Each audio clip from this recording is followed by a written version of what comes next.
हरे कृष्ण। जब भी कोई ग्रहण होते हैं, इक्लिप्स जिसको कहते हैं अंग्रेजी में, वो होते हैं तो एक प्रश्न हमेशा उपस्थित होता है कि ये जो ग्रहण है वो क्यों होते हैं। वेद कहते हैं कि ग्रहण होने के पीछे कारण क्या है। राहु नाम का एक ग्रह है जो क्या करता है, जब सूर्य ग्रहण या चंद्र ग्रहण कोई भी ग्रहण हो तो उस सूरज को या चंद्रमा को निगल लेता है, ऐसा वेदों में कहा गया है। लेकिन विज्ञान करता है कि जी नहीं नहीं, ये राहु केतु कुछ नहीं है, ऐसा कुछ ग्रहण होता नहीं है। ग्रहण कैसे होता है तो कहते हैं सूर्य ग्रहण कैसे होता है कि सूरज के और पृथ्वी के बीच में चंद्रमा आ जाता है, वो तीनों एक लाइन में आ जाते हैं। तब क्या करता है, चंद्रमा बीच में आने की वजह से सूरज ढक जाता है और हम उसको देख नहीं पाते, इसलिए सूर्य ग्रहण कहते हैं उसको। और चंद्र ग्रहण के बारे में क्या कहते हैं कि जब ऐसा एक समय आता है जिस समय में पृथ्वी और उसके साथ साथ सूर्य और चंद्र, जो चंद्र और सूर्य जो है उनके बीच में पृथ्वी आ जाती है और पृथ्वी की जो छाया है वो चंद्रमा के ऊपर गिरती है और इसके वजह से चंद्र ग्रहण होता है। तो विज्ञान कुछ एक अलग बात बता रहे हैं ग्रहण के बारे में, वेद कुछ अलग बात बता रहे हैं। ये दोनों अगर अलग अलग चीज़ बता रहे हैं तो ऐसा लगता है कि वेद जो है वो विज्ञान का खंडन कर रहे हैं, विज्ञान जो है वो वेदों का खंडन कर रहा है। सच्चाई क्या है इसमें, बहुत बड़ा प्रश्न है। तो देखिए हम थोड़ा सा इसको समझने का प्रयास करेंगे कि इसमें सच्चाई क्या है। अगर देखा जाए वास्तविकता में तो ना ही विज्ञान वेदों को खंडित कर रहा है और ना ही वेद विज्ञान को खंडित कर रहे हैं। दोनों जो है वो एक दूसरे के पूरक हैं, कोई किसी का खंडन नहीं कर रहा है। सिर्फ परिस्थितियाँ अलग अलग होने की वजह से हम समझ नहीं पा रहे कि वेद क्या कह रहे हैं और विज्ञान क्या कह रहा है। दोनों सही कह रहे हैं, कोई भी गलत नहीं कह रहा है। कैसे समझ सकते हैं तो देखिए, पहले तो हमें समझना पड़ेगा कि हम वही चीज़ों को देख सकते हैं जिन चीज़ों को देखने का अधिकार हमें प्राप्त है। मनुष्य को वेद ये चीज़ कहते हैं कि जो चीज़ देखने का हमें अधिकार है वही चीज़ हम देख सकते हैं, जिनको देखने का हमें अधिकार नहीं है वो चीज़ हम नहीं देख सकते। कैसे समझा जाए इस बात को, तो हम प्रायः देखते हैं कि एक जो कंप्यूटर होता है उस कंप्यूटर में अलग अलग यूजर्स होते हैं। जो एडमिन होता है मुख्य, उसके पास सब कुछ देखने का, उस कंप्यूटर में जो भी चीज़ें रखी हुई है वो सब देखने का अधिकार है।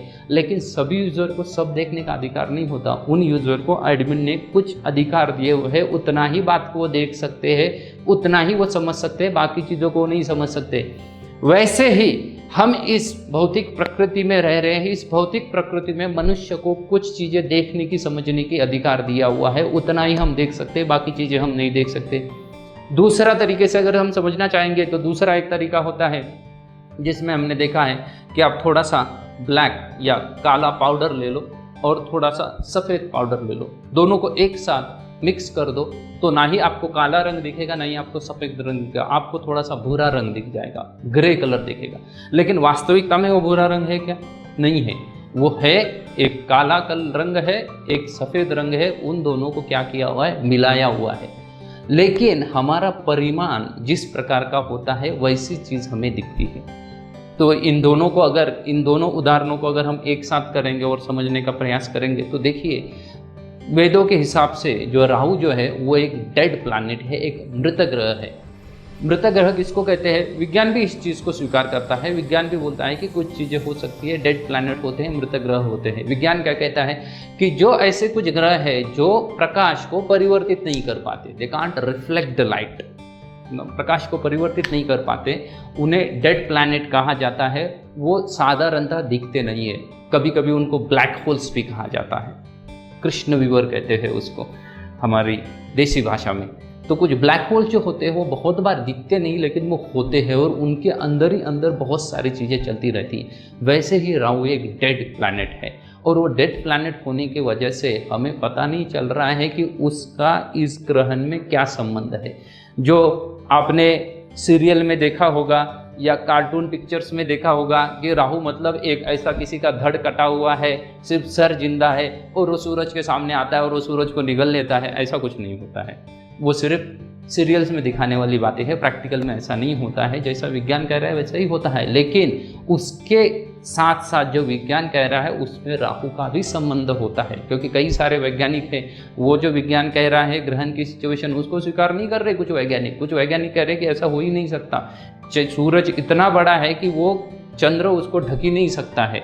या कभी कभी कहते हैं कि पृथ्वी की छाया इतने दूर तक नहीं जा सकती कि वो चंद्र को ढक दे और चंद्र ग्रहण हो जाए, तो वो लोग उसको नहीं स्वीकार कर रहे हैं। कुछ लोग बोल रहे हैं कि इसमें कुछ अलग ही तरीके हो सकते हैं। इसलिए जो मैंने बिगिनिंग में ही कहा था, शुरुआत में कहा था कि हमें जितना एक्सेस दिया हुआ है, जितना हमें अधिकार दिया हुआ है, उतना ही चीज़ हम देख सकते हैं। तो वास्तव में राहु कैसे सूरज के नज़दीक आता है और क्या एग्जैक्टली वहाँ पे होता है विज्ञान की दृष्टि से, विज्ञान के दृष्टिकोण से, वो हमारे पास दिया हुआ एक्सेस नहीं है, इसलिए हम समझ नहीं सकते।